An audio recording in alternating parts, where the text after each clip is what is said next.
your favorite scary movie? Hello everybody, and yeah, what is your favorite scary movie? Because today, we are talking more about Scream 7. Less than 2 weeks ago, we finally got Scream 7. And it was a mixed bag, to say the least.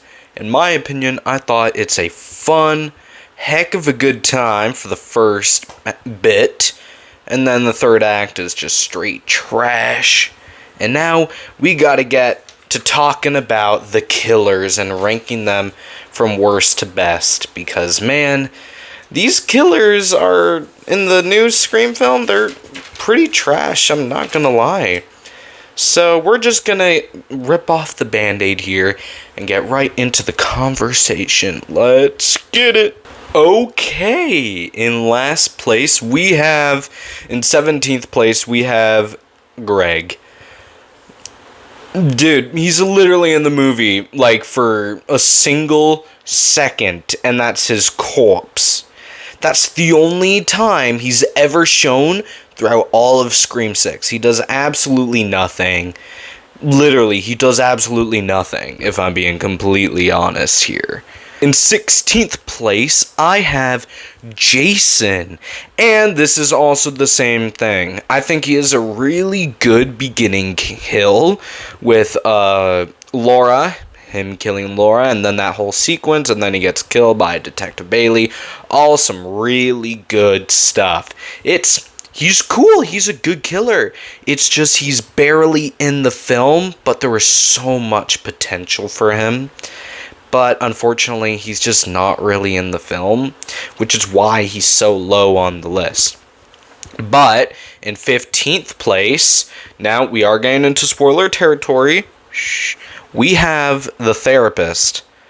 I actually still don't even know what the guy's called in the film, but The Therapist.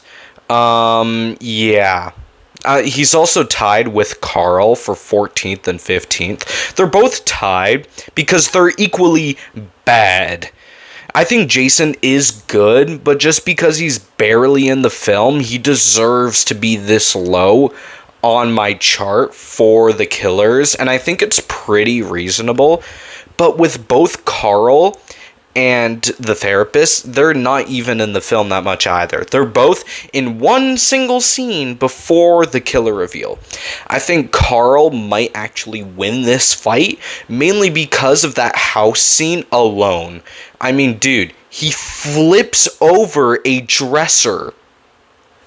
And I feel like the fact he's already a serial killer prior to him becoming Ghostface in Scream 7, I think that kind of makes it a little bit more fun, because we've never actually had a serial killer play as Ghostface. They became a serial killer because of Ghostface. So having an actual killer with experience become Ghostface actually blew my mind. It was pretty cool. And The Therapist, he didn't really do that much. He did the opening sequence, which is great. Props to him, but he just doesn't really do that much in the film compared to Jessica. And in 13th place, we don't have Jessica, but we have Quinn. I think Quinn is like, she's fine. Like, she had a really good, like, how to get off the suspect list and then comes back in the third act. And then you're like, oh, damn. Because this one was a lot more professional than what they did to Billy in Scream 1. They made it so obvious that she was dead in Scream 6, but then she comes back, and I'm like, okay, that's good. She did the awesome subway scene, and she did the Gale chase, so props to her for that. But she just doesn't really do that much, and she's pretty chill, I can't lie. In 12th place, we have, wow, who would have guessed it? Jessica. I don't know. I feel like the deeper you get into the Scream movies, the harder it is to make good killers. But I actually liked Jessica's motive. I'm considering putting her a little bit higher because it's actually a unique motive compared to what we've gotten in the past, where Sydney always gets away with the murders because she's killing like Billy or Stu or Jill or Roman or whatever out of self-defense. So then Jessica takes that into her own hands and kills her abusive husband, and she's like a super big fan of like Sydney and the book Out of Darkness. So all of that type of stuff was really cool, and she had the audacity to actually kill her own son, which was mind-blowing. Love it. That was pretty good. But I just, the deeper we get into the Scream films, the more ridiculous and the harder it is to make good killers, which is why she's low on the list.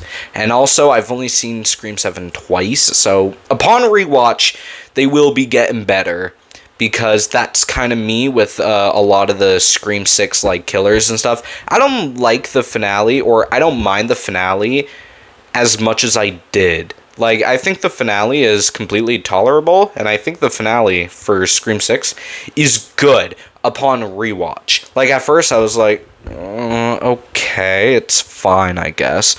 But then upon rewatch I was like, okay, it's actually a solid finale. I think it was decent.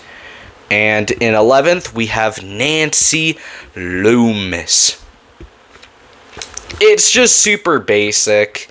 Oh yeah, she wants to go kill Sydney because her son is dead, and then all of this blah blah blah, trying to replicate like Gale and stuff. And then she only kills Randy at all. She doesn't kill anybody else. She only kills Randy. She does nothing throughout the film. It's stupid, man. And in 10th place, we have Ethan, the shy, dorky kid. But no one suspects him to be the killer because he's so shy and dorky. Yeah, I don't know. Ethan, he's a funny little rat. I actually kind of love Ethan, bro. He's like such a funny little rat. Cheetos? Like, bro, that... Nice. Hey, I had Egon.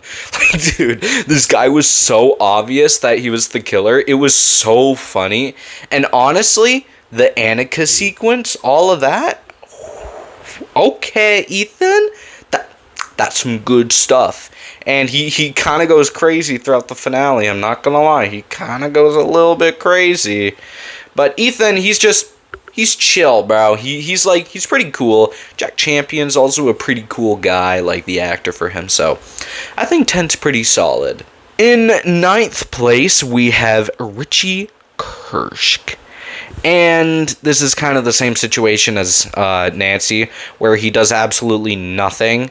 I think the only person he kills is that cop in the hospital and Wes Hicks. And Vince Schneider, if I'm correct. Those are the only 3 people he kills throughout the entire movie. Or stuff like that. And Amber just does all the work for him. So that's kind of why I put him so low on the list.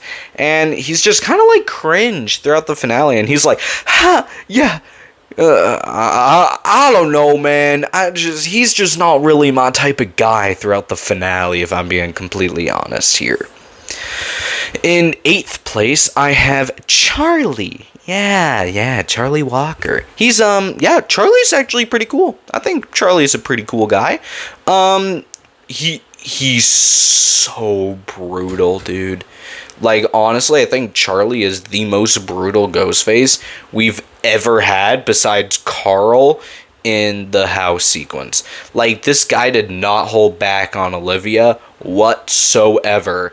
And the twist with him being the killer, that reveal was so good, where he's like, oh yeah, I'm making a move, stabs Kirby, and I'm like, oh snap, that's some good reveals, man.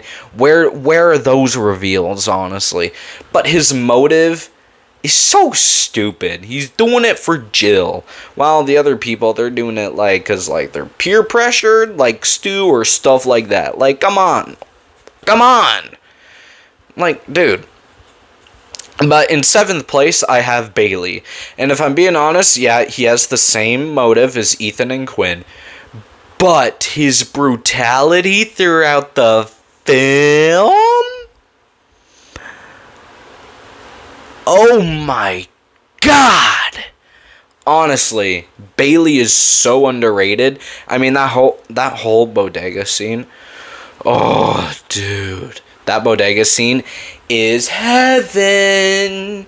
It's so good. I love the bodega scene, as you can clearly tell. I'm a Scream 6 fan. Scream 6 is my favorite sequel, so I don't know. It's so unique, but I love it, dude. And Bailey, he rocks when he's Ghostface. Man, I can't lie. And in 6th place, we got Amber Freeman. I mean, come on. She does all the work in Scream 5. And that reveal where she shoots Liv in the head and then she's like, welcome to Act 3. Oh my god. That's such a good reveal, man. It's so good. Richie's reveal was pretty good too, but like Amber's, oh my god, dude, just goes straight in for Liv, and then she's like, welcome to Act 3. Oh, dude, so good. Same motive as Richie, but she just does all the work, so I think she deserves to be high on this list. And in 5th place, we have Mickey. Mickey's my man, bro. He's awesome. Just look at him, bro. I mean, Mickey, back in the day, I think his motive actually really holds up to now. And another pattern I'm seeing is that most of, like, the newer killers are down on the list. And I think it's because, like, the actual original, like, motives and killers back from, like, the first 3... even 4, are so, like, they aged perfectly. And they just aged perfectly, which is exactly why. Like, honestly, if you put Stu and Billy, or just Stu into today's times, he'd probably be low on the list, if I'm being completely honest, because he doesn't really have a motive, he's just peer pressured. But Mickey... man, what a motive. Blaming the movies and wanting to get caught. Dude, he has some mentality. Like, this guy was crazy smart about everything. And he does all the work once again.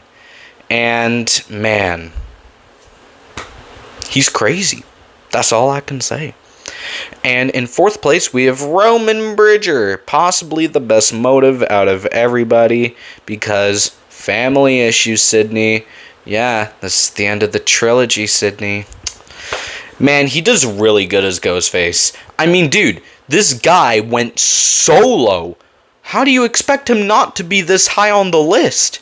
He went against Sidney Prescott, Dewey, the FBI... by himself, and he literally killed the cast of a upcoming horror movie. How do you expect Roman not to be this high on the list? He deserves it. And in 3rd place, I have Jill. And honestly, it's just because she made it past Act 3. Just because of that alone, she deserves to be top 3. She does a great job. Her motive is like, okay. But how manipulative she is and how she manages to make it past the 3rd act is honestly so impressive. Like when she says, yeah, you know, I started to believe my lies. I'm believing her lies. They're so crazy. And also the way she like purposely like injures herself that bad. You know she's like dedicated to doing this. So I have to give her props for that.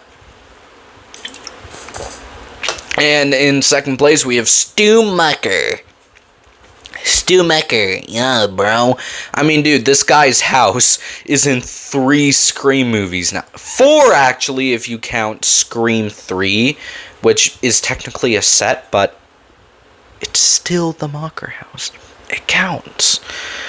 So, yeah, Stu, come on, man. It's Stu Macher. Do I really have to say anything? Come on. 1st place is Billy Loomis. Come on. What do you expect me to do? It's Billy Loomis. It's Billy Loomis. How should he not be this high? You guys shouldn't even be surprised. Like, Billy Loomis and Stu Macher do not need a reason to be in my top 2. They don't need a reason. It's Billy Loomis and Stu Macher. They deserve to be in the top 2. So, yeah, that's it. I don't care. Like, honestly, they just deserve to be in the top 2. I can understand why people would want to put them in, like, above the top 2, like top 3, 4, 5, 6, 7, 8, 9, 10, 11, 12, 13, 14, 15, 16. Like, I don't care what you guys do, but yeah, I think they deserve this spot. So thank you everybody for joining me along on this wonderful video. We're still keeping up with the Scream content, but it is going to slow down because, well, come on. Scream 7's hype is going down, fool. What's your favorite scary movie? It's going down, bro. The Scream 7 hype, it's going down, bro. Oh yeah, look at that, bro. That's pretty cool. But anyways, guys, let me know who you think are your, like, top 5, or just rank every single killer in general. Who do you think is in your top 5, top 4, 10, 17? Like, let me know in the comments, guys. I'm interested to see how you would rank the killers. This was Cruel ZV, and I will be seeing you all later. Peace.